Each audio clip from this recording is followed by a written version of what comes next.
இன்னைக்கு தமிழ்நாட்டு முதல்வர் ராக்குடு, என்டிஏ கூட்டணி ஷாக்கு. காலையில் எந்திரிச்சு எல்லாரும் ஃபோனை பார்த்தோன்னே தமிழ்நாட்டு பெண்கள் எல்லாம் பட்ட சந்தோஷம், அவங்களுடைய முகத்துல வந்து அந்த புன்னகை, இதெல்லாம் சொல்றதுக்கு அளவே கிடையாதுங்க. இதெல்லாம் ஒன்றும் வெறும் ஓட்டுக்காக பண்ற அரசியல்லாம் கிடையாது. அதிமுக இருக்கக்கூடிய அனைத்து நிர்வாகிகளுடைய நிலைமை இன்னைக்கு ரொம்ப கவலைக்கிடமா தான் இருக்குன்னு பார்க்கணும். ஏன்னா அடிச்ச பால் சிக்ஸரா இருக்கு. இன்னைக்கு இலை வந்தாலும் சரி, தாமரை வந்தாலும் சரி, மாம்பழம் வந்தாலும் சரி, கொக்கர் வந்தாலும் சரி, விசிலே வந்தாலும் சரி கருகிடுங்க.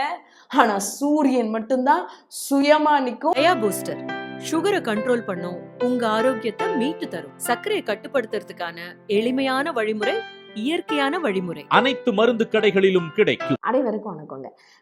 இந்த பிளாக் பஸ்டர் ஹிட் அப்படின்னா ஒரு படம் ரிலீஸ் ஆகி கிட்டத்தட்ட ஒரு 3-4 நாளாச்சும் வேணும்ல. இன்னைக்கு இருக்க ட்ரெண்டிங்க்கு எத்தனையோ நடிகர்கள் அரசியலுக்கு வரலாம், ஆனால் அரசியலில் ஹீரோவாக இருக்கிற ஒரு மனிதர் இன்னைக்கு 4 to 5 மணி நேரத்தில் ஒரு திட்டத்தை ரிலீஸ் பண்ணி மிகப்பெரிய பிளாக் பஸ்டர் ஹிட் அடிச்சிச்சுன்னு சொன்னால் அவர் தான் நம்ம தமிழ்நாட்டினுடைய முதலமைச்சர் திரு முத்துவேல் கருணாநிதி ஸ்டாலின் அவர்கள் கொடுத்த மிகப்பெரிய ஒரு அறிக்கை. பாமர மக்களும் இன்னைக்கு இருக்கக்கூடிய மகளிர்கள் அத்தனை பேரும் தமிழ்நாட்டில் ரொம்ப சந்தோஷமாக அதை கொண்டாடுறாங்க அப்படின்னு சொன்னால், இன்னைக்கு இருக்கிற ட்ரெண்டு படி சொல்லணும்னா இன்னைக்கு தமிழ்நாட்டு முதல்வர் ராக்குடு, என்டிஏ கூட்டணி ஷாக்குடு அப்படின்னு சொல்லலாம். அதாவது அவங்க ஒரு பிளான் வச்சுருந்தாங்க, எப்படியாச்சும் இந்த மகாராஷ்டிராவில் இதே மாதிரி தான் இப்போ உள்ளாட்சி தேர்தல் ஜனவரியில் வந்தபோது இந்த 1500 ரூபா உரிமைத்துக்கு அவங்க பாதி வெற்றி கொடுக்கவே இல்லைன்னு வச்சுக்கோங்க. ஏதோ நம்மளை பார்த்து ஒரு விஷயத்த காப்பி அடித்தாங்க. பிஜேபி கவர்மெண்ட் தான் இருக்குது, உள்ளாட்சி தேர்தலையும் இதை வந்து ஸ்டாப் பண்ணிடணும் அப்படிங்கிற மாதிரி ஒரு பிளான் பண்ணுற மாதிரி ஒரு விஷயத்த பண்ணாங்க. அடுத்தது பிஜேபிக்கு என்றைக்குமே ஆதரவாக இருக்கக்கூடிய ஒரு வழக்கறிஞர் அங்கே ஒரு பிப்ரவரி 5ஆம் தேதி ஒரு வழக்கு போட்டு இந்த மாதிரியான இலவச திட்டங்களை எல்லாம் வந்து தடுத்து நிறுத்தணும், இதெல்லாம் வந்து ரொம்ப இதாக இருக்கு அப்படி இப்படின்னு ஏதாச்சும் ஒரு வழக்கெல்லாம் போடுறாங்க. ஸோ இந்த வழக்கு விசாரணை மார்ச்ல வரும் அப்படிங்கிற மாதிரியான ஒரு விஷயம் நம்மளுடைய தமிழ்நாட்டு முதல்வருக்கு தெரிய வருது. ஏங்க, அதாவது பக்கா பிளான் அண்ட் பர்ஃபெக்ட் ஸ்கெட்ச் அப்படின்னு சொன்னால் அது இதாக தான் இருக்கும்னு நினைக்கிறேன். கரெக்டாக எதிரிங்களோட பல்ஸ் என்னன்னு பார்த்து. இன்னொரு விஷயம் நான் சொல்லட்டுமா, அதாவது ஒரு தலைமை பண்புக்கான ஒரு சிறந்த உதாரணம் என்ன அப்படின்னா, எவ்வளோ பெரிய இடர்கள் வந்த போதும் அந்த சோதனையை தலைவர் மட்டும் தாங்கிட்டு மக்களுக்கு மிகப்பெரிய ஒரு மகிழ்ச்சியை கொடுக்கக்கூடியது தான் ஒரு நல்ல தலைமை பண்பு அப்படின்னு சொல்லுவாங்க. அந்த மாதிரி இன்னைக்கு ஒன்றிய அரசினுடைய திட்டங்கள் எதுவுமே நம்மளுக்கு முழுமையாக வந்து சேர்றது கிடையாது. இன்னைக்கு 100 நாள் வேலை திட்டம் மகாத்மா காந்தி பேரை கூட எடுத்துட்டாங்க, அதுக்கும் ஒன்றும் விஷயம் இல்லை. இன்னைக்கு வெள்ள பேரிடர் நிதி அப்படின்னு எல்லாம் சொல்லி தமிழ்நாடு சைடு வெள்ளம் வந்துருச்சு, பாதிப்பு ஏற்பட்டுருச்சு, நிதி கொடுங்கன்னு சொல்லி போய் கேட்டால் கொடுக்க மாட்டேன் அப்படின்னு தான் நம்மளுடைய நிர்மலா மேடம் அவர்கள் சொல்றாங்க. இன்னைக்கு பட்ஜெட்ல தமிழ்நாடு பேருங்கிறதே வர்றது கிடையாது. ஜிஎஸ்டி நிதி பகிர்வு நம்ம தான் இருக்குல்ல அதிகமான வருவாய் கட்டுறோம், ஆனால் நம்மளுக்கு திருப்பி கொடுக்கக்கூடிய பணம் மிக ரொம்ப குறைவா இருக்கு. அதை ரொம்ப நாளாக கேட்டுட்டு இருக்கோம், அதற்கும் இன்னைக்கு பதில் கிடையாது. அதை தாண்டி இன்னைக்கு நம்ம குழந்தைங்களுடைய படிக்கிறதுக்கான நிதி 3500 கோடி, அதையும் இன்னைக்கு கொடுக்கறதுக்கு ஒன்றிய அரசு தயாரா இல்லை. இவ்வளவு பிரச்சனையை தொடர்ந்து அடுக்கடுக்காக தமிழ்நாட்டுக்கு கொடுத்துட்டே இருந்தா கூட நம்மளுடைய முதல்வர் நம்மளுக்கு அரணா நின்று அதை காப்பாற்றி தமிழ்நாட்டு மக்களுக்கு எந்த பாதிப்பும் வரக்கூடாதுன்னு சொல்லி, அதுலயும் முக்கியமா இன்னைக்கு பெண்கள் நிறைய பேத்திற்கு இந்த உரிமை தொகை அப்படிங்கிறது அவங்களுடைய வாழ்வாதார அடிப்படையில அதை தாண்டி ஒரு நம்பிக்கைக்கான ஒரு திட்டமா இருக்கு. இதை எக்காரணத்தை கொண்டு இந்த பாசிச பாஜகவும் சரி, அதனுடைய கூட்டணியா இருக்கக்கூடிய இன்னைக்கு இருக்க அதிமுக அவர்களும் சரி சேர்ந்து பிளான் பண்ணி இது தேர்தல் வருது, இதை காரணம் காட்டி அதை தடுத்து நிறுத்திடக்கூடாது அப்படின்றதுக்காக பின்னாடி வர்றதை முன்னாடியே யோசிச்சு மக்களுக்கு, அதாவது தமிழ்நாட்டு பெண்களுக்கு இந்த உரிமை தொகை இன்னும் உரிமையா இன்னும் சந்தோஷத்தை கொடுக்கக்கூடிய வகையில போனஸ்ல கூட இது போய் சேரணும்னு சொல்லி இன்னைக்கு 5000 ரூபா காலையில் எந்திரிச்சு எல்லாரும் ஃபோனை பார்த்தோன்னே தமிழ்நாட்டு பெண்கள் எல்லாம் பட்ட சந்தோஷம், அவங்களுடைய முகத்தில் வந்து அந்த புன்னகை, இதெல்லாம் சொல்கிறதுக்கு அளவே கிடையாதுங்க. ஏன்னா இன்னைக்கு நான் ஒரு அம்மாவை பார்த்தேன், ஒரு ஆட்டோவில் நான் வரும்போது அவங்க சொல்கிறாங்க, நிறைய பேர்த்த நீங்கள் சந்திச்சேன், அதில் முக்கியமான விஷயம் இதை தான் நான் பகிர்ந்துக்கணும். அந்த ஆட்டோவில் வர அந்த பெண்மணி அவங்க சொல்கிறாங்க, இல்லைங்க இந்த உரிமை தொகை அப்படிங்கிறது நிறைய பேத்துக்கு 1000 ரூபா 1000 ரூபான்னு சும்மா சாதாரணமாக சொல்லிட்டு போகிறாங்க, ஆனால் எனக்கு இது எவ்வளோ சந்தோஷமாக இருக்குது தெரியுமா, என்னுடைய கணவர் இறந்து ஒரு 4-5 வருஷம் தான் ஆச்சு. எனக்கு 2 பிள்ளைங்க. இன்னைக்கு கவர்மெண்ட் ஸ்கூல்ல படிக்குது. காலை உணவு திட்டம் நல்லா கவர்மெண்ட் ஸ்கூல்ல இன்னைக்கு படிப்பும் நல்லா இருக்கு. அதெல்லாம் ஓகே தாங்க. ஆனா என் பிள்ளைங்களுக்கு இப்போ கோடை விடுமுறை விட்டுருவாங்க. அதாவது ஆனுவல் லீவ் விட்டுருவாங்க. 2 மாசம் எங்கேயாச்சும் வெளியே போகலான்னு என் குழந்தைங்களாம் சொல்லும். என் வீட்டுக்காரர் இறந்ததுலேருந்து இது வரைக்கும் என் குழந்தைங்கள பெருசாலாம் நான் எங்கேயும் வெளியே கூட்டிகிட்டு போனது இல்லைங்க. சொந்தக்காரர் வீட்டுக்கே நாங்கள் வந்து கூட்டிகிட்டு போகிறதுக்கெல்லாம் நான் யோசிப்பேன். ஆனால் இன்னைக்கு இந்த மொத்தமாக இந்த 5000 ரூபா பணம் அப்படிங்கிறது என் குழந்தைங்களோட கோடை விடுமுறை அப்படிங்கிற அந்த தாகத்தை தீர்க்கக்கூடிய ஒரு விஷயமா இருக்கு. அவங்க இயல்பாக சொல்லணும்னா என் குழந்தைங்கள சந்தோஷமா நான் இந்த ஆனுவல் லீவுக்கு வெளியே கூட்டிட்டு போவாங்க, என் பிள்ளைங்க ரொம்ப சந்தோஷப்படும் அப்படின்னு சொன்ன அந்த விஷயம்லாம் முதல்வர் உண்மையாலுமே இந்த தமிழ்நாட்டு முதல்வருக்கு மிகப்பெரிய ஒரு கிரெடிட் தாங்க கொடுக்கணும். இதை நிறைய பேர் முக்கியமாக நம்ம எடப்பாடி பழனிசாமி அவர்கள் எல்லாம் வந்து ஏதோ வந்து தேர்தலுக்காக இதை பண்றாங்க, தேர்தலை சாக்காட்டை வச்சுட்டு அதுக்காக இதை பண்றாங்கன்னு பேசுறாங்க. இல்லை, நான் நேர்மையாக ஒரு விஷயம் கேட்குறேன். தேர்தலுக்காக தான் இதை பண்ணோம்னா நாங்கள் என்ன இப்போ அனௌன்ஸ் பண்ணியிருக்கோம்? இது செப்டம்பர் 15ஆம் தேதி 2023 இந்த மகளிர் உரிமை தொகை அப்படிங்கிற ஒரு திட்டம் அனௌன்ஸ் பண்ணி வந்துட்டே இருக்கு. நல்லா புரிஞ்சுக்கோங்க பழனிசாமி அவர்களே, இதை எதற்காக இன்னைக்கு மக்கள் கிட்ட கொண்டு போய் எங்களுடைய முதல்வர் சேர்த்திருக்கிறார் அப்படின்னு சொன்னா, உங்களுடைய கூட்டணியில் இருக்கக்கூடிய அந்த ஒன்றிய அரசு, அந்த பிஜேபி அரசு கண்டிப்பா ஏதாச்சும் ஒரு சதித்திட்டம் தீட்டி இது மக்களுக்கு கிடைக்க விடாம தடுத்து நிறுத்தும். ஒரு காலம் அது தடுத்து நிறுத்தக்கூடாது அப்படின்றதுக்காக முன்னெச்சரிக்கையாகவே நான் இதை செய்யறேன் அப்படின்னு சொல்லி தமிழ்நாட்டு முதல்வர் இந்த விஷயத்தை செஞ்சிருக்கிறாரு அப்படின்னு சொன்னா இது எவ்வளவு பெரிய ஒரு சந்தோஷமான விஷயம். மிகப்பெரிய ஒரு ஹேட்ஸ் ஆஃப். இன்னைக்கு 6 அடிச்சுட்டாரு. இன்னைக்கு என்டிஏ கூட்டணியை தான் அந்த அதிமுக கூடாரத்தில் இருக்கவங்க அத்தனை பேரும் அதிர்ந்து போய் ஆடலைன்னு சொல்லணும். அவங்க மூஞ்சில அந்த அளவுக்கு பயத்தோட உட்கார்ந்துட்டு இருக்காங்க. இப்ப மோடி அவர்களே ரொம்ப ஷாக் ஆகியிருப்பாரு. என்னையா நம்ம ஒரு விஷயத்தை ஏதாச்சும் ஒரு விஷயம் பண்ணலான்னு நினைக்கிறதுக்கு முன்னாடி தமிழ்நாடு முன்னெச்சரிக்கையா யோசிக்குதே அப்படின்னு. அதனாலதான் இன்னைக்கு தமிழ்நாடு 11.19 இன்னைக்கு இத்தனை நிதியை நீங்க தடுத்து நிறுத்தின போதும் பொருளாதாரத்துல முதன்மை மாநிலமா தமிழ்நாடு இருக்கு. இதற்கு காரணம் திரு முத்துவேல் கருணாநிதி ஸ்டாலின்ங்கிற மகத்தான மனிதர், எங்களுடைய முதல்வர் அப்படிங்கிறதுல ரொம்ப பெருமையா சொல்லிக்கிறோம். ஆனா இந்த விஷயம் எல்லாம் வந்து இது என்ன வரி பணம் தானே, நீங்கள் கொடுத்த நம்ம கட்டின வரி பணம் தானே, அதைத்தானே இவங்க திருப்பி கொடுத்துருக்காங்க, அவங்களுடைய கல்லால இருந்தெல்லாம் எடுத்து கொடுக்கலையா அப்படி இப்படின்லாம் நிறைய பேர் விமர்சனம் பண்றீங்கல்ல. ஆமாங்க, மக்களுடைய வரி பணம் தான்.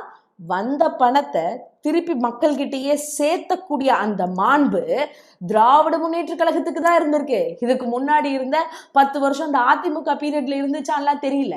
அதெல்லாம் இல்லை அப்படிங்கிறதா விஷயம். கொரோனா காலத்துல கூட அப்பவே எதிர்கட்சி தலைவராக இருந்த மு க ஸ்டாலின் அவர்கள் சொன்னாங்க, எடப்பாடியார் முதல்வராக இருக்கும்போது கொரோனா காலம் மக்கள் ரொம்ப கஷ்டப்பட்டு இருக்காங்க, 5000 ரூபாய் கொடுங்க அப்படின்னு சொல்லி கேட்கும்போது அவர் கொடுக்கல, அவர் 1000 ரூபாய் தான் கொடுத்தாரு. அதனாலதான் வந்த உடனே 2021 மே 7 ஆட்சிக்கு வந்த உடனேயே 4000 ரூபாய் பணத்தை, அதாவது நீங்க விட்ட அந்த தொகையை நான் கொடுக்குறேன் அப்படின்னு சொல்லி நிதி நெருக்கடி ரொம்ப கஷ்டமான சூழ்நிலையும் அதை கொடுத்தவர் தமிழ்நாட்டு முதல்வர் திரு மு க ஸ்டாலின் அவர்கள். இதை தமிழ்நாட்டு மக்கள் என்னைக்கும் மறக்கவே மாட்டாங்க. அதை தாண்டி ஏதோ தேர்தலுக்காக பண்ணுது அப்படின்னு சொல்றீங்களே. இன்னைக்கு தேர்தலை தாண்டி ஒரு சில விஷயம் சொல்லட்டுமா? காலை உணவு திட்டம், ஒரு நாளைக்கு 22 லட்சம் குழந்தைங்க உணவு சாப்பிடுது. அந்த குழந்தைங்க யாரும் ஓட்டு போட போறது இல்லை. அதை தாண்டி இன்னைக்கு HVF அப்படிங்கிற அந்த கருப்பை வாயு புற்றுநோய்க்காக இது மத்திய அரசு அலாட் பண்ணன ஒரு திட்டம். ஆனா அந்த திட்டத்துக்கு நம்மளுடைய நிதி அமைச்சர் அம்மையார் நிர்மலா சீதாராமன் அவர்கள் எந்த விதமான நிதி ஒதுக்கல. ஆனா இந்த விஷயம் தமிழ்நாட்டு முதல்வர் திரு மு க ஸ்டாலின் அவர்கள் தெரிஞ்சுட்டு 385,000 கோடி ரூபாவை இன்னைக்கு ஒதுக்கி இன்னைக்கு அதன் மூலமாக 14 வயசுக்கு உட்பட்ட அனைத்து பெண் குழந்தைகளுக்கும் இலவசமாக தமிழ்நாட்டுல இந்த வேக்சினை கொண்டு போய் சேர்த்தணும் அப்படின்னு சொல்லியிருக்காங்க. அப்படின்னா இதெல்லாம் ஒன்றும் வெறும் ஓட்டுக்காக பண்ற அரசியல்லாம் கிடையாது. இது எல்லாத்துக்கும் மேல ஒண்ணு சொல்லட்டுமா? பெண்களினுடைய உரிமைக்கும் பெண்களுக்கான முதன்மை மாநிலமா தமிழ்நாடு இருக்கு அப்படின்னு சொல்லி இன்னைக்கு விடியல் பயணம்னு ஒரு விஷயம் இருக்கு. அதான் எதிர்கட்சி பாஷையில சொல்லணும்னா ரோஸ் கலர் பஸ் நீங்க சொல்லிக்கிட்டு நடிச்சீங்கல்ல, அதே விடியல் பயணத்துல பிற மாநிலங்கள்லாம் தமிழ்நாட்டை பார்த்து செஞ்சாங்க. இதே கர்நாடகால இன்னும் சில மாநிலத்துல எல்லாம் விடியல் பயணம் அறிவிச்சாங்க. ஆனா அங்கெல்லாம் என்ன தெரியுமா ரூல்ஸ்? அந்த நாட்டுல அவங்க வந்து ஒரு பிரஜையா இருக்கணும், அதாவது அந்த மாநிலத்துல அவங்க ஒரு பிரஜையா இருக்கணும், ஆதார் கார்டெல்லாம் செக் பண்ணிட்டு தான் அந்த நாட்டில் அவங்களுக்கு வந்து பேருந்து இலவசம். ஆனால் தமிழ்நாட்டை பொறுத்த மட்டிலும் இங்கே யார் வந்தாலும் சரி, பெண்களுக்கு முதன்மை மாநிலமாக தமிழ்நாடு இருக்குது அப்படிங்கிறதுக்கு உதாரணமே என்னன்னா, இது பிற மாநில பெண்கள் இங்கே வந்து ஏன் வேற கண்ட்ரியிலிருந்து, வேற நாட்டிலிருந்து, அமெரிக்காவிலேருந்து, ஆஸ்திரேலியாவிலிருந்து பெண்கள் இங்கே தமிழ்நாட்டுக்கு வந்து இந்த மகளிர் விடியல் பேருந்து பயணம் மேற்கொண்டாங்க அப்படின்னு சொன்னா அவங்களுக்கும் இலவசம் அப்படிங்கிற பாணியில யோசிச்சு பார்த்தீங்கன்னா, அரசியல் நோக்கத்தோட ஓட்டுக்காக எந்த ஒரு திட்டத்தையும் திராவிட முன்னேற்ற கழகம் தீட்ட கிடையாது. இன்னைக்கும் நாங்க போய் என்ன பண்றோம், இன்னைக்கு அதிமுக தான் இன்ஸ்டால்மெண்ட்ல அறிக்கையை விட்டுட்டு இருக்கீங்க. அதுவும் பயத்துல பதபடைச்சு போய், ஐயோ என்ன பண்ண போதோ, திமுக அடுத்தது என்ன திட்டத்தை கொடுக்க போதோ, இவங்க என்னென்னலாம் செய்ய காத்திருக்காங்களோ, நம்ம எப்படியாச்சும் மக்களை இருக்கிற கொஞ்சம் நஞ்ச ஆதரவுனாச்சும் காப்பாத்திக்கலான்னு இன்ஸ்டால்மெண்ட்ல நம்ம எடப்பாடியார் அறிக்கையெல்லாம் விட்டுட்டு இருந்தார். ஆனா அங்க கூடி நம்மளுடைய முதல்வர் ஒரு பெரிய ஒரு விஷயத்த செஞ்சாரு. அதாவது உங்க கனவை சொல்லுங்க, உங்களுக்கு என்ன விஷயங்கிறத நாங்க கேட்டு தெரிஞ்சுட்டு அதுக்கப்புறம் எங்களுடைய தேர்தல் வாக்குறுதியை சொல்றோம்னு சொல்லி அதன் மூலமாக இன்னைக்கு உங்கள் கனவுகளை சொல்லுங்கன்னு ஒரு திட்டம். இதுல நான் மிகப்பெரிய விஷயமா பாக்குறது என்னன்னு சொன்னா, அதாங்க ஒரு தலைவர் இல்ல அவர் ஒரு தந்தை ஸ்தானத்துல இருந்துன்னு சொல்றாருல்ல, ஒரு சகோதர ஸ்தானத்துல இருந்துன்னு சொல்றாருல்ல, அது எப்படி ப்ரூஃப் அப்படின்னு சொன்னா, இன்னைக்கு நாம சொல்லியிருக்கோம், நம்மளுடைய தமிழ்நாட்டு முதல்வர் சொல்லியிருக்காரு, இனி 2026 திராவிட முன்னேற்ற கழகம் ஆட்சி தான் அமையும். அப்படி அமைஞ்சா மாதம் 2000 ரூபாய் அனைத்து மகளிர்களுக்கும் போய் சேரும் அப்படின்னு சொல்லியிருக்காங்க. அப்படின்னா இது எவ்வளவு பெரிய விஷயம் யோசிச்சு பாருங்க. அப்போ பெண்களினுடைய கனவுகளை முன்னையே அதையும் யோசிச்சு அதற்கான அறிக்கையா, முதல் அறிக்கையா கொடுத்துருக்காரு. அப்போ போட்ட திட்டம் எல்லாம் ரொம்ப பர்ஃபெக்டா ஹிட் ஆயிட்டே இருக்கு. இதை பார்த்து அனைத்து எதிர்கட்சியில் இருக்கக்கூடிய கூட்டணியில் இருக்கவங்க எல்லாம் அப்படியே அதிர்ந்து போய் உட்கார்ந்துட்டு இருக்காங்க. அதிலும் நம்ம ஜெயக்குமார் அண்ணன்லாம் பிரஸ் மீட் கொடுக்கும்போது ரொம்ப கஷ்டமா இருந்துச்சு அவரை பார்க்கும்போது. எப்பவுமே திமுக எதிர்த்தே பேசுறதுனாலும் கொஞ்சம் ஒரு சிரிப்பு இருக்கும், ஒரு இயல்பா பேசக்கூடிய ஒரு மனிதர் தான். ஆனா இன்னைக்கு ரொம்ப இருக்குமா, அப்படியே பயந்து போய் உட்கார்ந்துட்டு, இல்லைங்க நாங்க ஃபர்ஸ்ட் தேர்தல் அறிக்கை கொடுத்துருவோம், அதை பார்த்து திமுக இதை செய்யறாங்க. யாரை பத்தி யாரு செய்யறது? அது ஒன்றும் இல்லை, அண்ணனுக்கு ரொம்ப பயம். ஆல்ரெடி இருந்த சட்டமன்ற உறுப்பினர் பதவியும் போச்சு.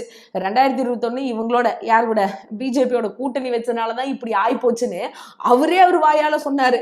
இல்லைன்னா ராயபுரத்துல நான் தான் ராஜா, என்னையெல்லாம் யாராச்சும் தோக்கடிக்க முடியுமா அப்படின்னு கெத்தா பேசிட்டு இருந்த ஒரு மனிதர் பாவம் இன்னைக்கு கிளீன் போல்டாக உட்கார்ந்துட்டு இருக்காரு. அவர் மட்டும் இல்லை, கூட்டணியில், அதாவது என்டிஏ கூட்டணியில் இருக்கிற நிறைய பேத்தினுடைய நிலைமை, முக்கியமாக அதிமுக இருக்கக்கூடிய அனைத்து நிர்வாகிகளுடைய நிலைமை இன்னைக்கு ரொம்ப கவலைக்கிடமாக தான் இருக்குன்னு பார்க்கணும். ஏன்னா அடிச்ச பால் சிக்ஸராக இருக்கு இன்னைக்கு திமுக தரப்புல.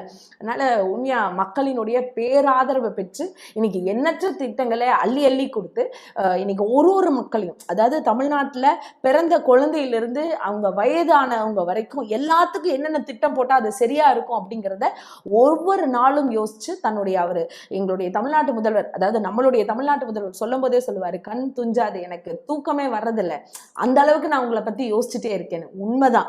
அப்படி இருக்கிறதுனாலதான் இவ்வளவு திட்டத்தை போட்டு அதை சக்சஸ்ஃபுல்லா நடத்தி அதை தாண்டி இன்னைக்கு இந்தியா மாதிரி மட்டும் இல்லை, உலக நாடுகளே பார்த்து வியக்கக்கூடிய அளவுக்கு ஒவ்வொரு திட்டமும் பாராட்ட பெற்றுட்டு வந்துட்டு இருக்கு. அப்படின்னு சொன்னா வரக்கூடிய 2026 தேர்தல்களும் மிகப்பெரிய ஒரு சூடு பிடிச்சதா இருக்கு. அந்த சூடுல எந்த விதமான இலை வந்தாலும் சரி, தாமரை வந்தாலும் சரி, மாம்பழம் வந்தாலும் சரி, குக்கர் வந்தாலும் சரி, விசிலே வந்தாலும் சரி கருகிடுங்க. ஆனா சூரியன் மட்டும்தான் சுயமா நிற்கும். அதுல எந்த மாற்று கருத்தும் இல்லை. சூரியனை சார்ந்து இருக்கக்கூடிய அனைத்து கூட்டணி கட்சிகளும் மிகப்பெரிய வெற்றி அடையும், அதுல மாற்று கருத்தே இல்லை. அதற்கு தமிழ்நாட்டு மக்கள், அது முக்கியமா இன்னைக்கு பெண்கள் அதுக்கு சாட்சியா விலகுறாங்க அப்படிங்கிறத மிகப்பெரிய ஒரு சந்தோஷத்தோடையும், இன்னைக்கு இவ்வளோ பெரிய ஒரு என்ன சொல்றது, குட் மார்னிங் மாதிரி குட் மார்னிங் அப்படிங்கிற விஷயத்த மாற்றி இன்னைக்கு சர்ப்ரைஸ் மார்னிங்காக மாற்றின எங்களுடைய சூப்பர் ஸ்டார் சிஎம் அவர்களுக்கு மிகப்பெரிய ஒரு நன்றியும் வணக்கத்தையும் தெரிவித்துக் கொள்கிறேன்.